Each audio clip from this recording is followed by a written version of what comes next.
NTPC 2025 form apply କେମିତି କରିବା ଆପଣ ଦେଖିବେ।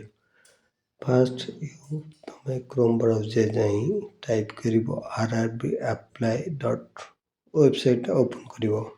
ଓପନ୍ ହେବ। ଓପନ୍ ହେଲା ପରେ ଆପଣ RRB ଆପ୍ଲାଏ ଯେଉଁ ହୋମ୍ ପେଜ୍ଟା ଓପନ୍ ହେବ।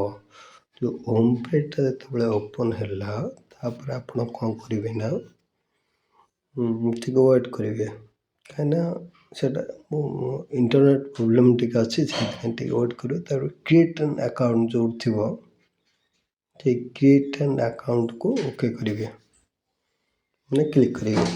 କ୍ଲିକ୍ କଲେ ଗୋଟେ ପପ୍ ଶୋ କରିବ। ସେ ପପ୍ ଶୋ କଲା ବେଳେ ତାପରେ ସେ ବାବୁ ୟେସ୍ ଓକେ କରିବ। ତାପରେ ଆସିବ ତୁମେ କେଉଁ କଣ୍ଟ୍ରି ବିଲଙ୍ଗ କରୁଛ, ଇଣ୍ଡିଆ। ତାପରେ ତୁମ ନାଁ ଦେବ, ନାଁ ରି ଏଣ୍ଟର୍ କରିବ। ତାପରେ ତୁମ ଯେଉଁ ନାଁ ସରିଲା ପରେ ତାପରେ ତଳେ ଲେଖା ହେଇଛି ତୁମେ କେବେ ତୁମ ନାଁ କେବେ ଚେଞ୍ଜ କରିଛ କି?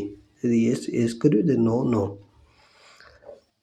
ଯଦି ୟେସ୍ କରିବ ତାହେଲେ ଗୋଟେ ପପ୍ ଶୋ କରିବ, ଯଦି ନୋ କରିବ ନାହିଁ।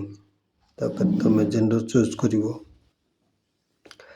କନଫର୍ମ କରିବ ଜେଣ୍ଡର୍।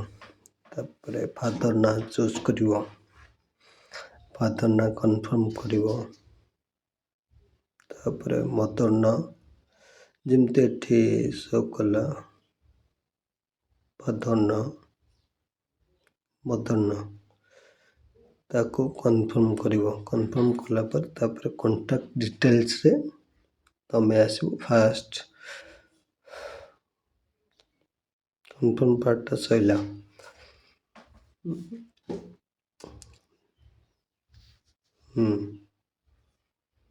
ତାପରେ କଣ୍ଟାକ୍ଟ ଡିଟେଲ୍ ଆସିବେ। ପ୍ରଥମେ ମେଲ୍ ଆଇ ଡ଼ି ଦେବେ।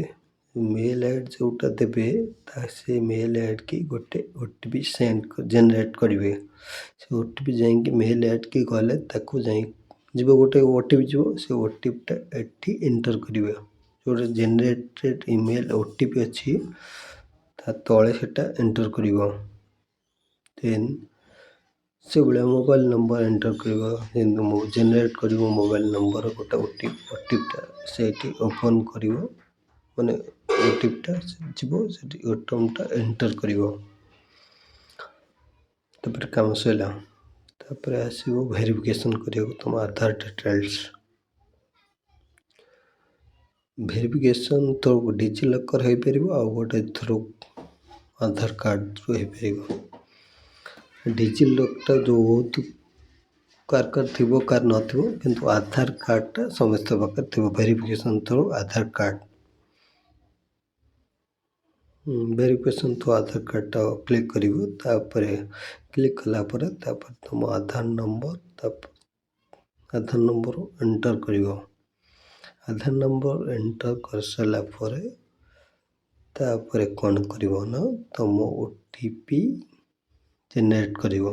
OTP ଜେନେରେଟ୍ କଲା ପରେ ତାପରେ ଜେନେରେଟ୍ କଲା ପରେ ତାପରେ ୱେଟ୍ କରିବ। ତୁମ ମେସେଜ୍କୁ ଯିବ, ମୋବାଇଲ୍ ନମ୍ବର ଗୋଟେ OTP ଯିବ। ବାସ୍ ଭେରିଫାଏ କଲା ପରେ ତାପରେ OTP ଗଲା ପରେ ତାପରେ ମାରିବ। ତାପରେ କନଫର୍ମ କରିବ। ବାସ୍ କନଫର୍ମ କଲା ପରେ ହେଇଗଲା। ତାପରେ କ୍ରିଏଟ୍ କରିବ। କେଉଁ ପାସୱାର୍ଡ଼ ଗୋଟେ ଦେବେ। ଧର ତୁମ ନାଁ, ମୁଁ ଏକ୍ଜାମ୍ପଲ୍ ଦେଉଛି, ତୁମ ନାଁ ଟିଟୁ, ବିକୁ ଲେଖିବ, BIKU ଲେଖିବ, @ ଦେବ। ତାପରେ ଗୋଟେ ନମ୍ବର ଦେବ, ଯେକୌଣସି ନମ୍ବର। ଏଇଭଳିଆ ହିଁ ପାସୱାର୍ଡ଼ ଦେବ।